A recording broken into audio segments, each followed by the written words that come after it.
તો ડાંગ જિલ્લામાં મેઘમહેર યથાવત જોવા મળ્યું છે। વરસાદી માહોલ જામ્યો છે। છેલ્લા ઘણા દિવસથી અવિરત વરસાદી માહોલ જોવા મળ્યો છે। ડાંગ જિલ્લામાં મેઘમહેર યથાવત, જેમાં વઘઈનો ગિરાધોધ 16 કળાએ ખીલ્યો છે। અવિરત વરસાદને લઈને ગિરાધોધમાં પાણીની આવક નોંધાઈ। અંબિકા નદી ઉપર આવેલો ગિરાધોધ રૌદ્ર સ્વરૂપમાં, પ્રવાસીઓએ ગિરાધોધ નજીક ન જવા તંત્રએ ખાસ સૂચનો આપ્યા છે। તો ડાંગ જિલ્લામાં મેઘમહેર યથાવત જોવા મળી છે। આ દ્રશ્યો અમે આપને બતાવી રહ્યા છે। ગિરાધોધ 16 કળાએ ખીલ્યો છે। આહલાદક નજારો જોવા મળ્યો છે, નયનરમ્ય દ્રશ્યો।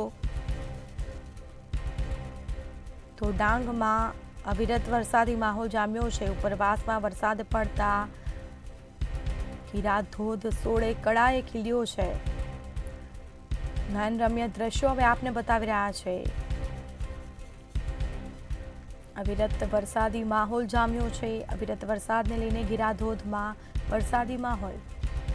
સંવાદદાતા ઋષ્યંત શર્મા ફોનલાઈન પર જોડાયા છે। જી, ડાંગમાં અવિરત વરસાદી માહોલ જામ્યો છે અને લોકોને ત્યાં અવરજવર માટે સૂચના આપી દેવામાં ન જવા માટે સૂચના આપી દેવામાં આવી છે। શું વિગત?